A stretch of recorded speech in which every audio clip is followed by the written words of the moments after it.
Hello students, मैं संदीप कुमार शुक्ला आप सभी के साथ जनरल इंजीनियरिंग सब्जेक्ट को डिस्कस कर रहा हूं। पिछले वीडियो में हमने इंट्रोडक्टरी पार्ट देखा था, चुंबकीय इफ़ेक्ट क्या हैं, चुंबकीय और फिर किस प्रकार से किसी चुंबकीय क्षेत्र में किसी चालक को रखने पर उसमें इलेक्ट्रिसिटी जनरेट हो जाती है। इसके अलावा कुछ बेसिक टर्म्स हमने देखे थे। आज हमारे पास नेक्स्ट टॉपिक है Coulomb's law of magnetic force, ठीक है, यानी कूलॉम्ब का चुंबकीय बल का नियम। वैसे आप सभी ने कूलॉम्ब लॉ ऑफ इलेक्ट्रोस्टैट्स अर्थात कूलॉम्ब का विद्युत संबंधी कूलॉम्ब का नियम पढ़ा था आपने, ठीक है, कि किस प्रकार से किसी दो चार्ज के बीच में फोर्स जनरेट होता है, उस फोर्स की क्या मैग्नीट्यूड आती है।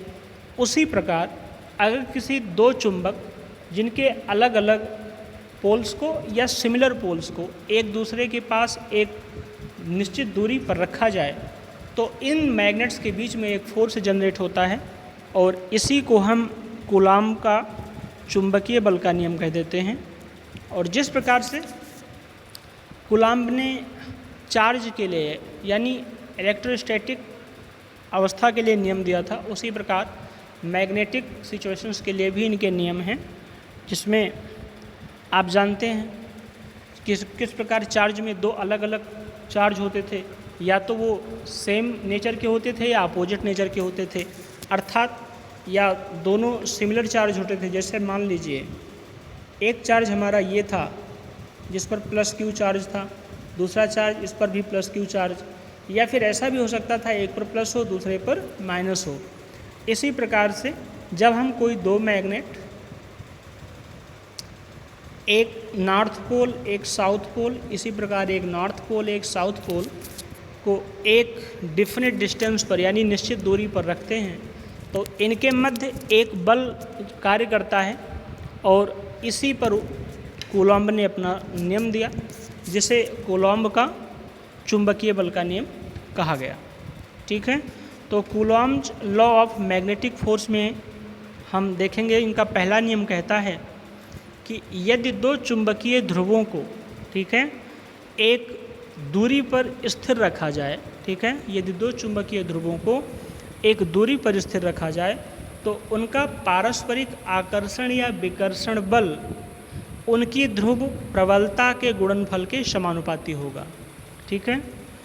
उनके बीच लगने वाला जो अट्रैक्टिव या रिपल्सिव फोर्स होगा वो उनके चुंबकीय ध्रुवों की इंटेंसिटी के मल्टीप्लिकेशन के प्रोपोर्शनल होगा, ठीक है। अब मान लीजिए हमारे पास ये रहा मैग्नेट, हमने कहा ये नॉर्थ पोल है, ये साउथ पोल, ये नॉर्थ पोल, ये साउथ पोल, इनके बीच की डिस्टेंस d है, रखा गया। तो कूलॉम्ब्स के फर्स्ट नियम के अनुसार इनके बीच जो फोर्स लगेगा, माना कि F लग रहा है, इसका नेचर क्या होगा तो आप जानते हैं, अगर समान पोल्स हैं तो रिपल्सिव फोर्स होगा यानी प्रतिकर्षण का बल, और अगर डिसिमिलर पोल्स हैं यानी कि अलग अलग ध्रुव हैं तो उनके बीच अट्रैक्टिव यानी आकर्षण का बल लगेगा। तो अब चूंकि साउथ और नॉर्थ पोल के बीच देख रहे हैं, दोनों पोल अलग अलग हैं तो उनमें आकर्षण बल लगेगा। तो बल का नेचर आप पोल्स को देख करके डिसाइड कर सकते हैं। अगर दोनों पोल्स सिमिलर हैं तो रिपल्सिव फोर्स, और दोनों फोर्स डिसिमिलर हैं तो अट्रैक्टिव फोर्स लग जाएंगे। हालांकि हम यहाँ फोर्स के नेचर की बात नहीं कर रहे, कूलॉम्ब्स के नियम की बात कर रहे हैं। तो यहाँ जो इनके बीच फोर्स लगेगा F ए डायरेक्टली प्रोपोर्शनल होगा इन पोल्स की इंटेंसिटी के मल्टीप्लिकेशन के प्रोपोर्शनल, ठीक है। अब मान लेते हैं ये जो साउथ पोल है इसकी इंटेंसिटी हमने कह दिया m1 और नॉर्थ पोल की इंटेंसिटी को कह दिया m2। तो कूलॉम्ब्स के नियम के अनुसार हो जाएगा F proportional to m1 m2, ठीक है। उसके बाद कूलॉम्ब का दूसरा नियम कहता है कि दो चुंबकीय ध्रुवों के बीच लगने वाला आकर्षण या प्रतिकर्षण बल उनके बीच की दूरी के वर्ग के विलोमानुपाती होता है, ठीक है। जैसे कूलॉम्ब का इलेक्ट्रोस्टैटिक संबंधी नियम था, इलेक्ट्रोस्टैट से संबंधित नियम, कि दो चार्ज के बीच लगने वाला आकर्षण या प्रतिकर्षण का बल उनके बीच के दूरी के वर्ग के व्युत्क्रमानुपाती या विलोमानुपाती होता है।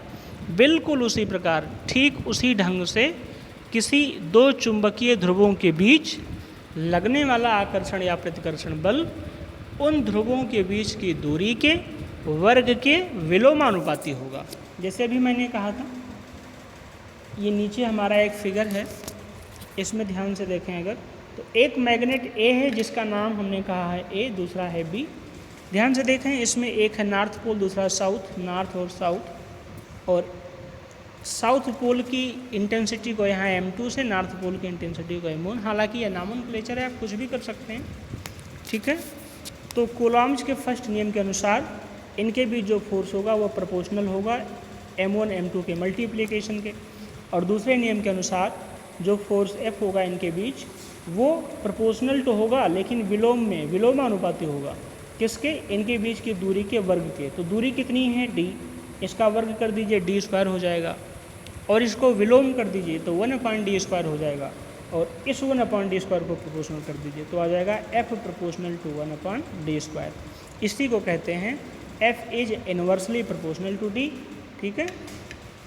अब दोनों इक्वेशन को अगर कंबाइंड कर दें तो हमारे पास क्या आ जाएगा? दोनों इक्वेशन को कंबाइन करने पर हम पाएंगे F is directly proportional to m1 m2/d²। और आप हमेशा से जानते हैं कि जब कभी प्रोपोर्शनलिटी हटाई जाती है तो उसकी जगह कांस्टेंट लाया जाता है। तो यहाँ पर प्रोपोर्शनलिटी हटेगी तो कांस्टेंट आ जाएगा μ0 μr/4π। ये हमारे पास कांस्टेंट टर्म है μ0 μr/4π। ये किसी भी मीडियम के लिए संबंधित है, अर्थात हमारा जो मैग्नेट है वो कहीं पर भी रखा हो तो ये इक्वेशन वैलिड है। अब यहाँ पर अलग अलग जो टर्म हैं ज़रा इनके बारे में जान लेते हैं, ये टर्म्स क्या क्या हैं। तो सबसे पहला टर्म है हमारे पास F। ये चुंबकीय ध्रुवों के बीच लगने वाला आकर्षण या प्रतिकर्षण बल होता है जिसकी यूनिट न्यूटन होती है। μ0 ये मैग्नेटिक परमिएबिलिटी यानी चुंबकशीलता होती है चुंबक की, पर μ0 यानी कहाँ पर? शून्य में। और शून्य का मतलब है जहाँ हवा भी ना हो, एयर भी ना हो, उसे शून्य कहते हैं, अर्थात निर्वात में यानी वैक्यूम में। तो चुंबक की चुंबकशीलता निर्वात में या वैक्यूम में, जिसे हमने μ0 से रिप्रेजेंट किया है। तो μ0 बराबर है चुंबक की चुंबकशीलता, लेकिन कहाँ पर? वैक्यूम में। उसके बाद हमारे पास μr। μr क्या है? ये सापेक्ष चुंबकशीलता होती है यानी रिलेटिव परमिएबिलिटी, ठीक है। अब रिलेटिव परमिएबिलिटी तो हम आगे खैर अच्छे से पढ़ेंगे, पर यहाँ जान लीजिए किसी चुंबक की चुंबकशीलता किसी माध्यम में और उसको डिवाइड कर दिया जाए उसी चुंबक की चुंबकशीलता से हवा में, ठीक है। यानी ये रिलेटिव परमिएबिलिटी क्या है?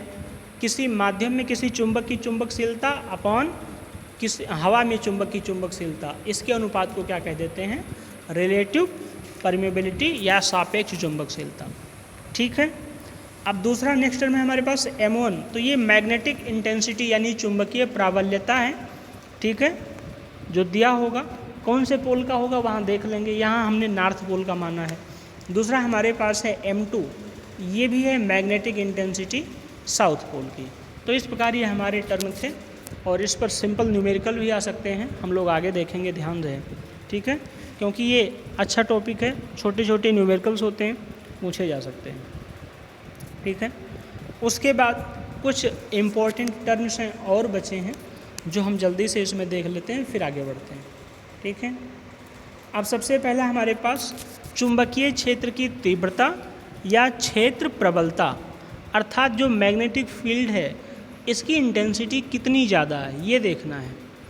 तो किसी चुंबकीय क्षेत्र में किसी बिंदु पर क्षेत्र की तीव्रता या क्षेत्र प्रबलता अथवा क्षेत्र तीव्रता एक वेबर वाले नॉर्थ पोल पर लगने वाले बल के बराबर होते हैं, ठीक है। यानी अगर कोई मैग्नेट हमने रख दिया, suppose that I have this magnet, ठीक है, and this is north pole and it is south pole, तो कहते हैं इसका अपना एक चुंबकीय क्षेत्र होगा, ठीक है। अब इस चुंबक का जो चुंबकीय क्षेत्र है, इस चुंबकीय क्षेत्र में किसी पॉइंट पर इसकी जो तीव्रता होगी वो इस चुंबक के नॉर्थ पोल पर, अगर इसकी क्षमता 1 वेबर है तो इस पर लगने वाले बल के बराबर होगा। अगर दूसरे शब्दों में कहें तो चुंबकीय क्षेत्र में एक इकाई उत्तरी ध्रुव को चुंबकीय क्षेत्र में रखने पर उस पर कार्य करने वाले बल को या लगने वाले बल को चुंबकीय क्षेत्र की तीव्रता कह देते हैं। अर्थात किसी मैग्नेटिक फील्ड में कोई एक ऐसा, जैसे मान लीजिए ये मैग्नेटिक फील्ड है इस चुंबक का, अब इस मैग्नेटिक फील्ड में कोई एक और चुंबक लाएं जिसके नॉर्थ पोल की प्रबलता 1 वेबर है, ठीक है। अब इस नॉर्थ पोल पर जितना फोर्स लगेगा इस चुंबकीय क्षेत्र में, चाहे वो आकर्षण हो या प्रतिकर्षण, उसी की मात्रा को क्या कह दिया जाएगा, इस पहले वाले चुंबक के चुंबकीय क्षेत्र की तीव्रता, ठीक है। एक सेकंड जरा, ठीक है। तो किसी चुंबक के चुंबकीय क्षेत्र की तीव्रता हम किसी दूसरे टेस्ट चुंबक की सहायता से चेक कर लेते हैं। मान लीजिए कोई हमारा एक चुंबक है, जैसा चित्र में दिख रहा है अभी आपको, जिसका नॉर्थ पोल ये है, साउथ पोल ये, और इसका एक मैग्नेटिक फील्ड जनरेट हुआ है। अब इस मैग्नेटिक फील्ड के प्रत्येक पॉइंट पर या किसी पॉइंट पर फील्ड इंटेंसिटी क्या है, क्षेत्र तीव्रता क्या है, ये चेक करना है। तो हमें कोई एक दूसरा मैग्नेट जिसके नॉर्थ पोल की इंटेंसिटी 1 वेबर हो, ठीक है, 1 वेबर हो, उसको इस फील्ड में लाएंगे। तो इस 1 वेबर वाले नॉर्थ पोल वाले चुंबक पर जितना अट्रैक्टिव या रिपल्सिव फोर्स लगेगा, उसी को इस पहले वाले चुंबक के चुंबकीय क्षेत्र की तीव्रता कही जाएगी। तो ये बात आपको आसानी से समझ में आ गई होगी। चुंबकीय क्षेत्र की तीव्रता को हमेशा H से लिखते हैं। जैसे इलेक्ट्रिक फील्ड की तीव्रता को किससे दिखते थे, E से दिखाते थे, ऐसे चुंबकीय क्षेत्र की तीव्रता को कैपिटल H से दिखते हैं। आप ध्यान रहे, चुंबकीय क्षेत्र की तीव्रता अगर निकालें तो चुंबकीय क्षेत्र पर लगने वाला बल आपने देखा, और ये तीव्रता है, इसे हम किससे लिखेंगे, और क्या नाम है, चुंबकीय क्षेत्र पर क्षेत्र की तीव्रता क्या है, किसी टेस्ट चार्ज के जिसका नॉर्थ पोल 1 वेबर का हो, उस पर जो फोर्स लगता है। तो फोर्स का इक्वेशन हम अगर देखें तो क्या था हमारे पास, F equals to mu naught mu r upon 4 pi और into M1 M2 upon D square, ठीक है। तो यहाँ से अगर देखें क्षेत्र की तीव्रता के लिए F की जगह हम H लिखेंगे, और म्यू आर, तो म्यू आर की जगह 1 कर देंगे, क्योंकि हम यहाँ हवा में ले रहे हैं, हवा में रखा है, तो ये 1 हो जाएगा। तो नीचे आ जाएगा म्यू नॉट अपॉन 4 पाई, और एक तो M1 रहेगा जो पहला वाला हमारा चुंबक था, उसकी तीव्रता निकाल रहे हैं, और दूसरा जो टेस्ट चार्ज लाए थे उसकी तीव्रता हमने कितना कहा था, 1 वेबर कहा था, तो यहाँ 1 कर देंगे अपॉन डी स्क्वायर। तो ये हो जाएगी किसी चुंबक की चुंबकीय क्षेत्र की तीव्रता, इस प्रकार से निकाल लेंगे, ठीक है। म्यू और की वैल्यू हवा के लिए यानी एयर के लिए 1 हो जाएगी, क्योंकि हमने सापेक्ष निरपेक्षता क्या कहा था, किसी चुंबक की माध्यम में चुंबकशीलता अपान उसी चुंबक की हवा में चुंबकशीलता के अनुपात को कहते हैं। अब चूंकि चुंबक ही हवा में रखा है, तो चुंबक की हवा में चुंबकशीलता अपान चुंबक की हवा में चुंबकशीलता दोनों कैंसिल होकर एक वैल्यू आ जाएगी, इसलिए म्यू आर की वैल्यू हमेशा 1 रखी जाएगी, ठीक है। इसके अलावा हमने देखा कि किस प्रकार से चुंबकीय क्षेत्र की वैल्यू कैलकुलेट करते हैं। अब नेक्स्ट है हमारे पास अगला पॉइंट है चुंबकीय प्रेरण या फ्लक्स घनत्व, यानी कि मैग्नेटिक इंडक्शन या फिर फ्लक्स डेंसिटी। अब चाहे आप फ्लक्स डेंसिटी कहें या फिर चुंबकीय प्रेरण यानी मैग्नेटिक इंडक्शन कहें, तो अगर हमें फ्लक्स डेंसिटी या करंट डेंसिटी जैसे निकालते थे, तो उसमें क्या करते थे कि जो हमारा वैल्यू है या करंट है, करंट डेंसिटी निकालना है तो करंट की वैल्यू को एरिया से डिवाइड कर देंगे। उसी प्रकार अगर हमें फ्लक्स डेंसिटी निकालना है तो फ्लक्स को भी किससे डिवाइड कर देंगे, एरिया से डिवाइड कर देंगे। तो क्या मिल जाएगा हमें, फ्लक्स डेंसिटी, ठीक है। और फ्लक्स डेंसिटी, जैसे फ्लक्स को हमने किससे डिनोट किया था, फाई से, तो फ्लक्स डेंसिटी को कैपिटल बी अक्षर से डिनोट करते हैं, ठीक है। फ्लक्स डेंसिटी को कैपिटल बी अक्षर से डिनोट किया जाता है। तो हम ऐसे भी कह सकते हैं किसी चुंबक का चुंबकीय प्रेरण या फिर मैग्नेटिक इंडक्शन या फ्लक्स डेंसिटी उस चुंबक के चुंबकीय फ्लक्स को उसके पोल एरिया से डिवाइड करने पर प्राप्त होता है, ठीक है। या फिर किसी स्थान या माध्यम या पदार्थ के गुण से चुंबकीय क्षेत्र से संबंधित राशि को व्यक्त करने वाली काल्पनिक रेखाओं को, ठीक है, चुंबकीय फ्लक्स घनत्व कह देते हैं। और चुंबकीय फ्लक्स इस प्रकार से क्या आ जाएगा, चुंबकीय प्रेरण V इंटू क्षेत्रफल एरिया। हालांकि ये थोड़ा सा एक कॉम्प्लिकेटेड लैंग्वेज में होगा, पर अगर हम आपको सिंपली समझाना चाहें सरल शब्दों में तो हो जाएगा किसी चुंबक के चुंबकीय फ्लक्स को उसके क्रॉस सेक्शन एरिया से डिवाइड करने पर हमें फ्लक्स घनत्व या फ्लक्स डेंसिटी प्राप्त हो जाती है। तो ये सिंपल टर्म है, आसान है, इसे आप आसानी से देख सकते हैं कि किस प्रकार से फ्लक्स डेंसिटी निकालते हैं। याद रखना फ्लक्स को हमेशा फाई से डिनोट करती हैं, फ्लक्स डेंसिटी या फिर मैग्नेटिक इंडक्शन जिसे कहते हैं इसे कैपिटल V से डिनोट करते हैं। अब फ्लक्स की जो यूनिट थी वो आप जानते हैं वेबर थी, और एरिया की यूनिट हमेशा मीटर स्क्वायर होती है। तो फ्लक्स डेंसिटी की यूनिट क्या हो जाएगी, weber per meter square. Flux density की यूनिट क्या आ जाएगी, वेबर पर मीटर स्क्वायर। तो चुंबकीय प्रेरण या फ्लक्स घनत्व जिसे हमने कैपिटल V से कहा, ये बराबर हो जाएगा फाई अपॉन A, या यूनिट इसकी आ जाएगी वेबर पर मीटर स्क्वायर। ठीक है, तो किसी चुंबकीय फ्लक्स को उसके क्रॉस सेक्शनल एरिया से डिवाइड करने पर हमें चुंबकीय घनत्व मिल जाता है, उसकी यूनिट है weber per meter square. Next है हमारे पास एब्सोल्यूट परमिएबिलिटी। ठीक है, एब्सोल्यूट परमिएबिलिटी जिसे निरपेक्ष चुंबकशीलता कहा जाता है। ठीक है, एब्सोल्यूट परमिएबिलिटी यानी कि निरपेक्ष चुंबकशीलता। अब ये क्या होती है, तो इसको हम हमेशा म्यू से डिनोट करते हैं। याद रहे म्यू नॉट को हम किसके लिए किए थे, वैक्यूम में परमिएबिलिटी के लिए। ठीक है, चुंबक की वैक्यूम में परमिएबिलिटी तो म्यू नॉट, एब्सोल्यूट परमिएबिलिटी को म्यू से और रिलेटिव परमिएबिलिटी को म्यू आर से। तो ये हमारा है एब्सोल्यूट परमिएबिलिटी या निरपेक्ष चुंबकशीलता, इसको हम म्यू से डिनोट करेंगे। तो चुंबकीय पदार्थ में यदि चुंबकीय क्षेत्र B के कारण V फ्लक्स घनत्व है, ठीक है, यानी अगर कोई चुंबक है और उसके चुंबकीय क्षेत्र के कारण उसका जो फ्लक्स घनत्व यानी फ्लक्स डेंसिटी B है, तो B एवं H के अनुपात को अर्थात फ्लक्स घनत्व और चुंबकीय क्षेत्र के अनुपात को पदार्थ की निरपेक्ष चुंबकशीलता कहते हैं। ठीक है, जैसे मान लीजिए हमारे पास ये मैग्नेट है जिसका एक पोल है नॉर्थ पोल, दूसरा है साउथ पोल। तो आप जानते हैं चुंबक के कारण उसके चारों तरफ एक क्षेत्र फैल जाता है, स्थापित हो जाता है, जिसे चुंबकीय क्षेत्र कहते हैं। और इस चुंबकीय क्षेत्र के कारण जो फ्लक्स डेंसिटी आ रही है, फ्लक्स पर एरिया, वो अगर कैपिटल B है और चुंबकीय क्षेत्र H है, तो V अपॉन H के अनुपात को क्या कह देते हैं, निरपेक्ष परमिएबिलिटी या निरपेक्ष चुंबकशीलता।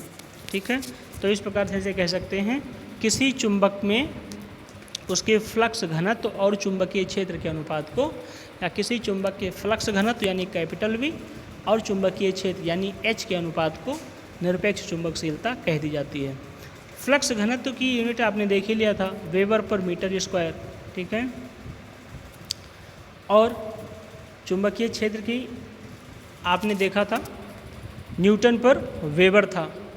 तो हमारे पास जो ओवरऑल यूनिटी आएगी उसे हम हेनरी पर मीटर कहेंगे। क्या कहेंगे, हेनरी पर मीटर। इसे कैलकुलेट कर लेना। तो निरपेक्ष चुंबकशीलता इसकी यूनिट क्या आ जाएगी, हेनरी पर मीटर। ध्यान रहे पेपर आपका ऑप्शनल होने वाला है, तो ये जो छोटे छोटे टर्म हैं जैसे कि चुंबकशीलता क्या है, या फिर पूछा जा सकता है निरपेक्ष चुंबकशीलता की यूनिट बताइए। तो अगर यूनिट आपको याद होगा तो आप एक बार में ही अपने क्वेश्चंस को करने में कामयाब होंगे। इसलिए जो छोटे टर्म हैं इनको बहुत अच्छे से और इनकी यूनिट्स वगैरह अच्छे से आनी चाहिए।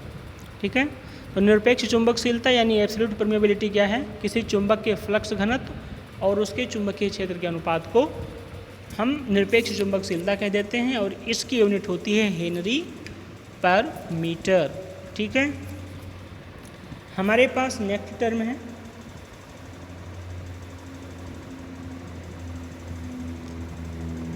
ये रहा हमारा चुंबकीय क्षेत्र, निरपेक्ष चुंबकीय क्षेत्र, और इसकी इकाई है हेनरी पर मीटर, हेनरी पर मीटर। ठीक है, नेक्स्ट टर्म है हमारे पास सापेक्ष चुंबकशीलता। तो इसे हमने आपको बता ही दिया है सापेक्ष चुंबकशीलता क्या होती है। ठीक है, किसी चुंबक की किसी माध्यम में चुंबकशीलता अपान उसी चुंबक की हवा में चुंबकशीलता के अनुपात को क्या कह देते हैं? सापेक्ष चुंबकशीलता। ठीक है। अब जैसे मान लीजिए हमारे पास ये मैग्नेट है हमारा, वही नॉर्थ और साउथ वाला, और ये हमारा है वाटर भरा है। ठीक है। इस वाटर में इस चुंबक को रख दें और यहाँ इसकी चुंबकशीलता यानी परमेबिलिटी निकाल लें, और इसी चुंबक की जो भी हवा में रखा है एयर में, यहाँ इसकी चुंबकशीलता निकाल दें, और यहाँ से मान लेते हैं वो μ1 आती है, यहाँ से μ2 आती है, तो जो रिलेटिव चुंबकशीलता होगी वो आ जाएगी μr, क्योंकि हमने कहा था रिलेटिव को μr से लिखेंगे, μr इक्वल्स टू μ1/μ2 आ जाएगी। इसी को कह देंगे रिलेटिव परमेबिलिटी। ठीक है। तो किसी पदार्थ की चुंबकशीलता उस पदार्थ द्वारा उत्पन्न फ्लक्स घनत्व तथा वायु या शून्य में उस पदार्थ के फ्लक्स घनत्व का अनुपात होता है। ठीक है। तो चाहे आप फ्लक्स घनत्व का अनुपात ले लें या चुंबकशीलता का अनुपात ले लें, दोनों से ही आपको रिलेटिव परमेबिलिटी मिल जाएगी। ठीक है। अर्थात अगर आप चाहें तो जो अलग अलग दो मीडियम हैं, तो जैसे ये था हमारा वाटर, मैंने कहा था ये एयर था, तो वाटर में इसकी फ्लक्स डेंसिटी क्या है, एयर में फ्लक्स डेंसिटी क्या है, दोनों का अनुपात लो तो भी आपको रिलेटिव परमेबिलिटी मिलेगी। या फिर इसमें इसकी चुंबकशीलता क्या है और एयर में चुंबकशीलता क्या है, इनका अनुपात लें तो भी आपको क्या मिल जाएगा? Relative permeability. ठीक है। ये बात यहाँ तक समझ में आई होगी आई थिंक, इसमें आपको कोई दिक्कत नहीं है, और यही सारी बातें नीचे इसमें मेंशन्ड भी हैं, आसानी से आप देख सकते हैं। हालांकि आई थिंक विजुअलिटी इसकी कम होगी, इसलिए सुन लें आप अच्छे से कि विद्युत परिपथ की चुंबकशीलता कंडक्टिविटी के अनुरूप होती है, और इस प्रकार से जो हमारी चुंबकशीलता आई μr इक्वल्स टू पदार्थ की चुंबकशीलता माध्यम में, यहाँ ब्रैकेट में माध्यम में यानी मीडियम में, पदार्थ की चुंबकशीलता माध्यम में, एक वर्ड कहीं छूट गया है आप लोग देख लेना, इसे इस प्रकार से लिखेंगे, पदार्थ की चुंबकशीलता कहाँ पर? माध्यम में अर्थात मीडियम में, अपान पदार्थ की चुंबकशीलता कहाँ पर? वायु में। ठीक। इसी के अनुपात को सापेक्ष चुंबकशीलता कह देंगे। अब चूंकि ये सापेक्ष चुंबकशीलता है और मैं इससे आपकी यूनिट पूछूं, मतलब आपसे इसकी यूनिट पूछी जाए, तो आप बताएंगे इसकी कोई यूनिट नहीं होगी, क्योंकि ये रेशियो है सेम क्वांटिटीज़ का, और जब कभी रेशियो सेम क्वांटिटी का निकाला जाता है तो माय डियर उसकी कोई यूनिट नहीं होती है, यह हमेशा याद रखना। पर अगर निरपेक्ष चुंबकशीलता पूछा था हमने, ठीक है, उसकी यूनिट थी हेनरी पर मीटर, मत भूलना, म्यू की निरपेक्ष चुंबकशीलता एब्सोल्यूट परमेबिलिटी, अभी थोड़ी देर पहले डिस्कस किया था, तो उसकी यूनिट थी हेनरी पर मीटर।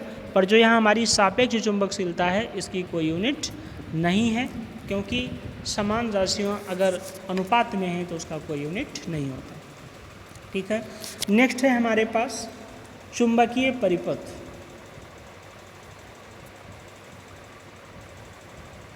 अब ये चुंबकीय परिपथ क्या है जरा देख लेते हैं।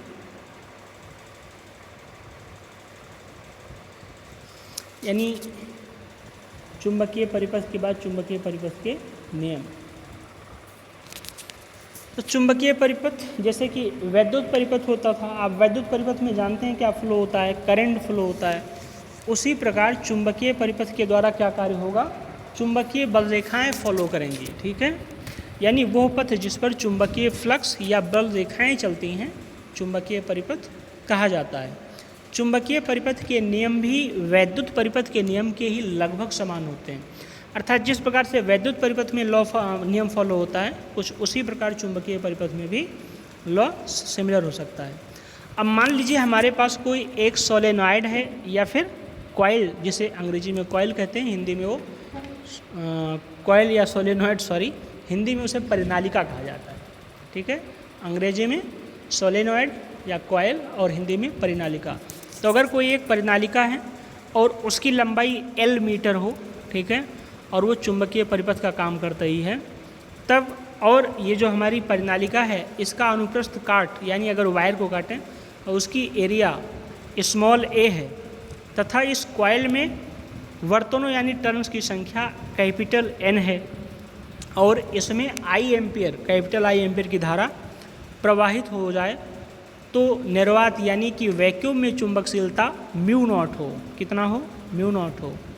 तथा किसी माध्यम में चुंबकशीलता म्यू आर हो, तब हम जानते हैं जो इसका स्वप्रेरक गुणांक होगा, यानी सेल्फ इंडक्टेंस या कोफिशिएंट ऑफ सेल्फ इंडक्शन, वो हो जाएगा capital L equals to N phi upon I। ठीक है, तब सोलेनॉइड का सेल्फ इंडक्टेंस या coefficient of self induction capital L से जिसे रिप्रेजेंट करते हैं वो आ जाएगा capital L equals to N into phi upon I, जहाँ N क्या है, कॉइल्स में नंबर ऑफ टर्न्स, फाई क्या है, चुंबकीय फ्लक्स आप जानते हैं फाई से रिप्रेजेंट करते हैं, और I है करंट। तो आ जाएगा उस कॉइल का सेल्फ इंड्यूस्ड कोफिशिएंट या फिर सेल्फ इंडक्शन कोफिशिएंट। ठीक है, उसके बाद सोलेनॉइड यानी प्रणालिका में उत्पन्न फ्लक्स, कितना फ्लक्स जनरेट होता है, फाई, तो अभी वहाँ से निकाल लेंगे। फाई इक्वल्स टू क्या आ जाता है, चुंबक वाहक बल MMF, जिसे कहते हैं मैग्नेटोमोटिव फोर्स। क्या कहा जाता है, मैग्नेटोमोटिव फोर्स अपान रिलक्टेंस यानी परिष्टंभ। अच्छा, जिस प्रकार वैद्युत में यानी इलेक्ट्रिसिटी में हमारे पास रेजिस्टेंस होता था, रेजिस्टेंस का क्या काम करता है, तो रेजिस्टेंस का काम होता है इलेक्ट्रॉन्स या धारा के फ्लो में अवरोध उत्पन्न करना, टू प्रोड्यूस हिंड्रेंस या फिर warriors in flow of electrons और करंट।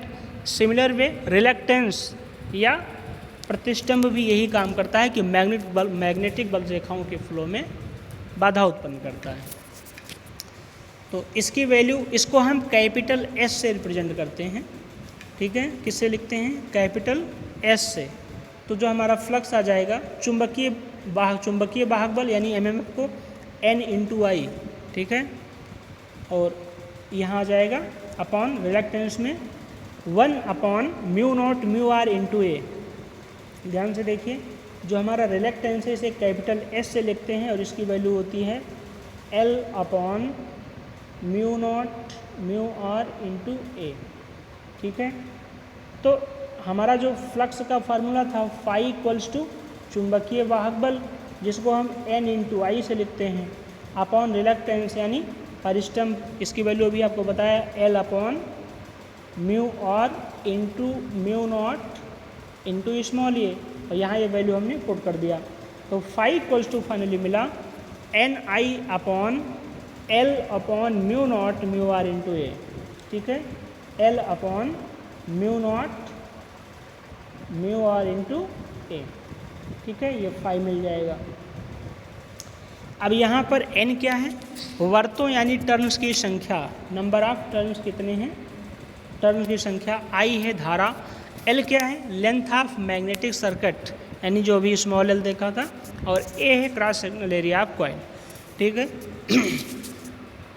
अब उसके बाद है हमारे पास चुंबकीय परिपथ के नियम यानी लॉज ऑफ मैग्नेटिक सर्किट्स। क्या नियम है इसके ज़रा देख लेते हैं। तो जिस प्रकार से हमारे इलेक्ट्रिसिटी में या फिर इलेक्ट्रोस्टैटिक्स में 3 मेन कंसेप्ट थे, धारा, फिर विभव यानी वोल्ट, और प्रतिरोध यानी कि रेजिस्टेंस, उसी प्रकार इस मैग्नेटिक सिस्टम में भी 3 कंसेप्ट हैं। एक तो है फ्लक्स, फ्लक्स को हम धारा के इक्विवेलेंट रखते हैं। जैसे वहाँ फ्लक्स होती थी, यहाँ जैसे वहाँ धारा होती थी, धारा फ्लो करती थी, ऐसे यहाँ फ्लक्स यानी चुंबकीय बल रेखाएं फ्लो करती हैं। दूसरा वहाँ होता था इलेक्ट्रोमोटिव फोर्स या फिर विभव, उसी प्रकार यहाँ है चुंबकीय वाहक बल यानी MMF। वहाँ होता था रेजिस्टेंस, और यहाँ है रिलक्टेंस यानी प्रतिष्ठंभ। ठीक है, तो ये इनके अंदर एनालॉजी लगा सकते हैं। वहाँ करंट के लिए क्या लिखते थे, धारा, और यहाँ उसी के अनुरूप क्या लिखेंगे, फ्लक्स। और विद्युत क्षेत्र में यानी वैद्युत में हमारे पास इलेक्ट्रोमोटिव फोर्स होता था EMF या विभव, यहाँ चुंबकीय वाहक बल यानी MMF होगा, और वहाँ रेजिस्टेंस होता था, यहाँ रिलक्टेंस। अब अगर इस प्रकार से विद्युत धारा परिपथ में, इसी के संबंध में विद्युत परिपथ में धारा होती थी, विद्युत वाहक बल एवं प्रतिरोध।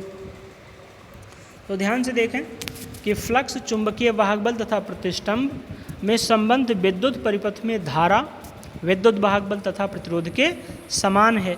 इस प्रकार अगर ओम के नियम के अनुसार लगाएं तो ओम का नियम के अनुसार क्या होता था, धारा I बराबर EMF अपॉन प्रतिरोध। तो यहाँ आ जाएगा फ्लक्स फाई बराबर चुंबकीय वाहक बल अपॉन रिलक्टेंस।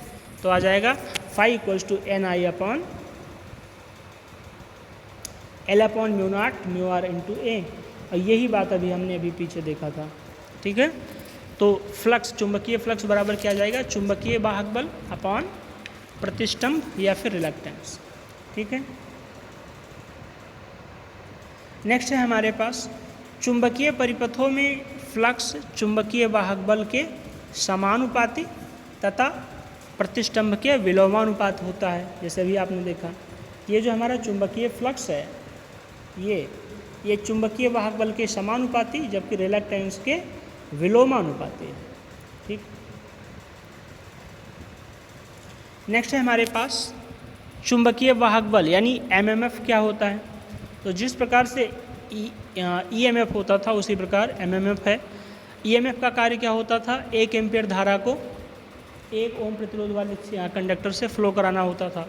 उसी प्रकार इसका कार्य है चुंबकीय फ्लक्स को चुंबकीय परिपथ से गुजारने का काम, यानी ये चुंबकीय फ्लक्स को चुंबकीय परिपथ से पास करता है। ठीक है, या फिर पास कराने का प्रयत्न करता है। ठीक है, यह चुंबकीय परिपथ में वाहक बल यानी ईएमएफ इलेक्ट्रोमोटिव फोर्स के समान होता है। और इसकी इकाई अगर आपसे पूछे कोई चुंबकीय वाहक बल या फिर मैग्नेटोमोटिव फोर्स की यूनिट क्या है, तो इसकी इकाई होती है एम्पियर टर्न। ठीक है, या एम्पियर वर्तन। ठीक है, बर्तन नहीं, वर्तन। ठीक है, ध्यान रहे ये बात। तो इलेक्ट्रोमोटिव फोर्स की यूनिट होती थी वोल्ट, और यहाँ पर चुंबकीय वाहक बल जो है यानी मैग्नेटोमोटिव फोर्स, इसकी यूनिट है एम्पियर वर्तन या एम्पियर टर्न। उसके बाद है हमारे पास ये नया टर्म एम्पियर वर्तन जो यूनिट है। तो ये चुंबकीय वाहक बल की इकाई है, इसे NI से लिखा जाता है, यानी चुंबकीय वाहक बल क्या हो जाएगा, NI हो जाएगा। ठीक है, तथा यह चुंबकीय परिपथ के वर्तनों एवं उसमें प्रवाहित धारा के गुणनफल के बराबर होता है। अब चुंबकीय वाहक बल जैसे इलेक्ट्रोमोटिव फोर्स EMF की वैल्यू क्या होती थी, V इंटू आई, यानी पोटेंशियल इंटू करंट फ्लो। ऐसे यहाँ पर चुंबकीय वाहक बल यानी मैग्नेटोमोटिव फोर्स की वैल्यू क्या होगी, number of turns in coil into current flow in coil, तो N इंटू आई हो जाएगा। तो ध्यान दें, चुंबकीय वाहक बल की वैल्यू क्या होगी, N इंटू आई, इसकी यूनिट क्या है, एम्पियर टर्न। ठीक है, नेक्स्ट है हमारे पास प्रतिष्ठंभ यानी कि रिलक्टेंस। तो जिस प्रकार हमने रेजिस्टेंस देखा उसी प्रकार हमारे पास ये रिलक्टेंस भी है।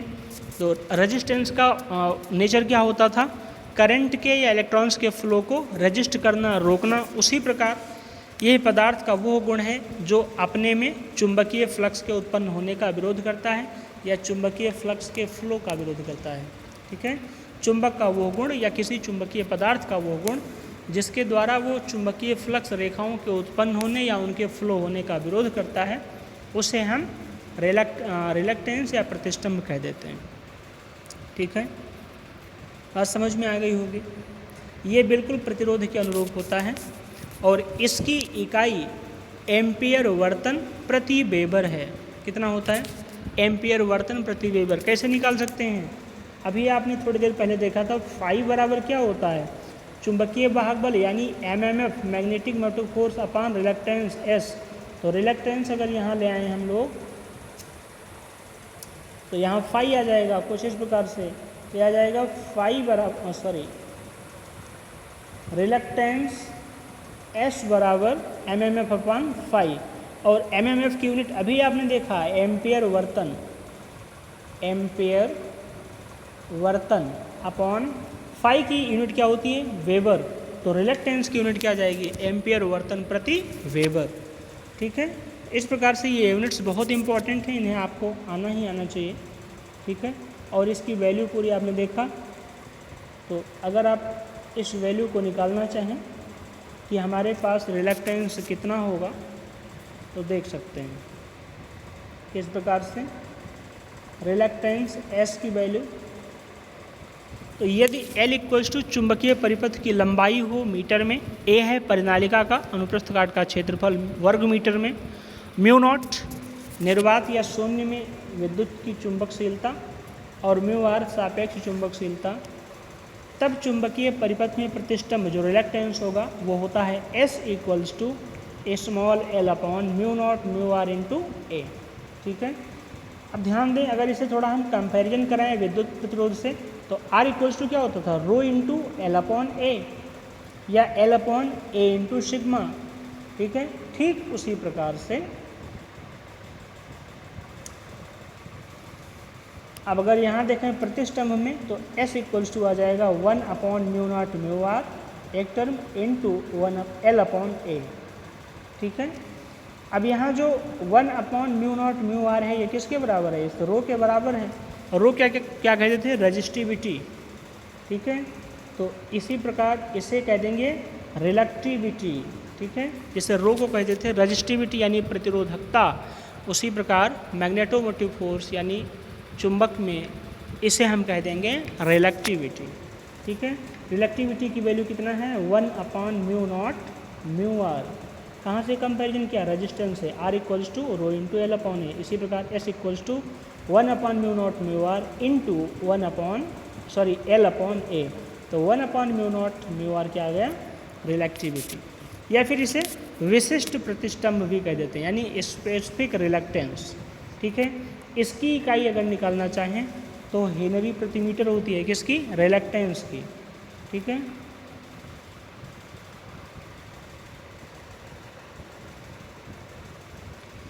तो इस प्रकार से हमने कुछ इम्पोर्टेंट टर्म्स देखे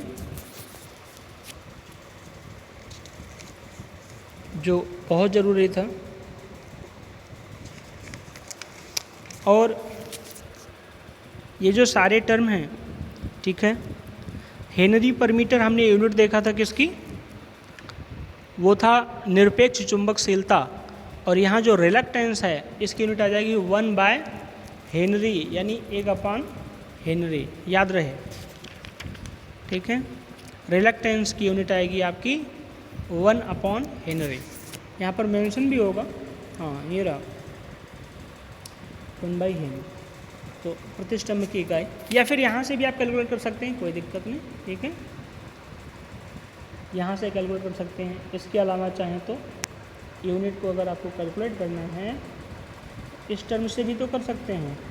क्या कहता था, phi equals to N I upon S. S को यहाँ ले आइए, क्या जाएगा, एस इक्वल्स टू, और यहाँ कर दीजिए फाई, ये आ जाएगा हमारा फाई। इसकी यूनिट है एनआई की एम्पियर वर्तन, यहाँ जाएगी वेबर। इसे सॉल्व करोगे तो भी आपको हेनरी वाले टर्म में आ जाएंगे 1 अपॉन हेनरी। ठीक है, तो रिलक्टेंस की यूनिट आ जाएगी। तो इस वीडियो में हम यहीं तक देखेंगे, इससे आगे हम नेक्स्ट वीडियो में देखेंगे। ठीक है, आप अपनी स्टडी को जारी रखें, तब तक के लिए थैंक यू सो मच।